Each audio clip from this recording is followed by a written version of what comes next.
the world of data protection now requires a lot more sophistication and a lot more accountability. We're now having to do third-party due diligence. I'm sure the last 2 years, there were a lot of new vendors that came on board because of digital transformation. In Singapore, they have implemented a data breach notification obligation.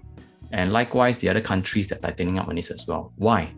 Because the breaches have come up and involve a lot more data. The kind of breaches that are happening right now can involve health data or financial data.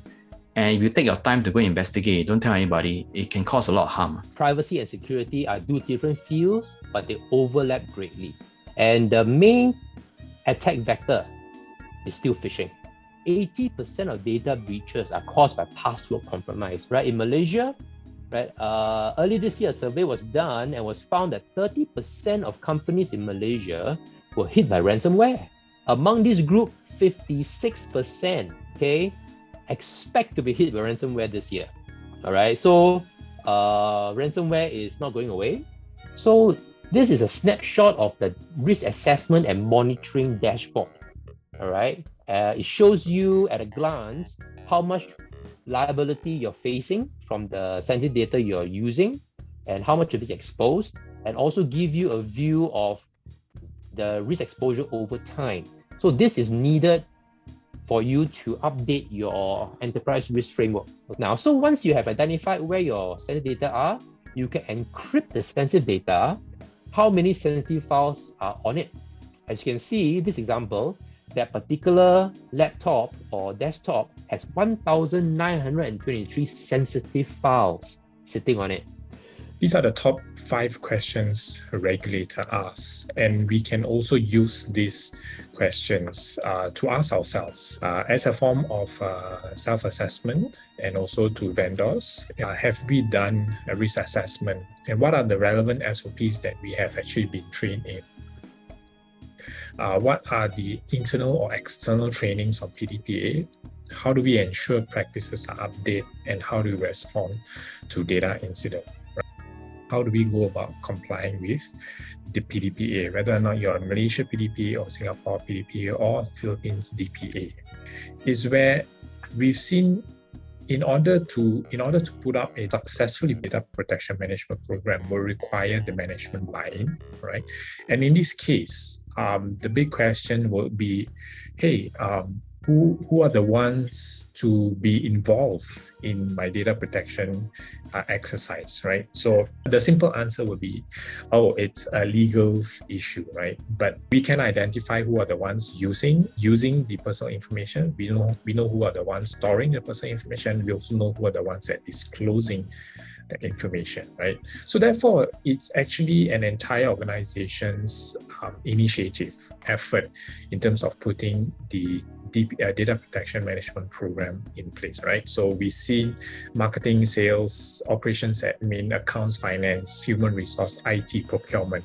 They do either use or store or disclose this information. And once you've come up with a committee, the next question will be, what are the risks?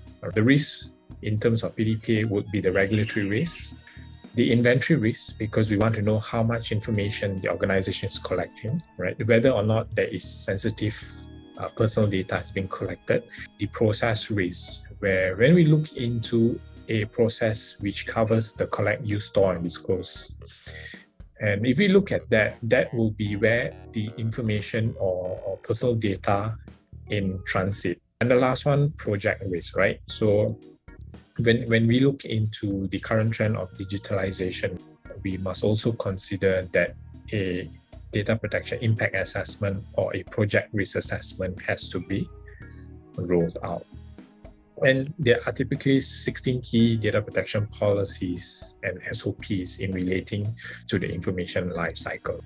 Just to give you an example of a powerful data protection office management reporting in terms of the management program. What I want to highlight here is actually the risk that has been identified, and it's more of a decision that the management will need to take based on the severity of the risk. Right? So for those of you who are attending today's session, we are giving you a free guided assessment for data protection, right? So what you get are 3 reports. One will be your regulatory compliance dashboard, your personal data inventory dashboard, right? Which we want to know what information is being collected so that you know what are the relevant controls that can be put in place.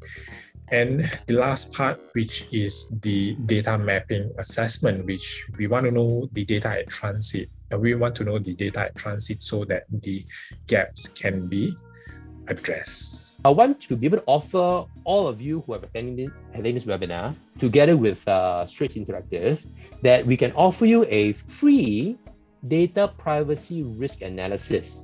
Right? Essentially, what we'll do is we will make ActiveFile available to you, right? Or maybe up to 5 critical endpoints that we can identify, and then we can run an analysis on these endpoints, all right, to see what is your risk exposure, all right, and then we will run this for maybe 5 to 10 days to get a traffic flow pattern, and then we will run 3 summary reports, right, to show you your risk exposures over time, right, and your data assets, where they are, and the flows that are happening over your environment.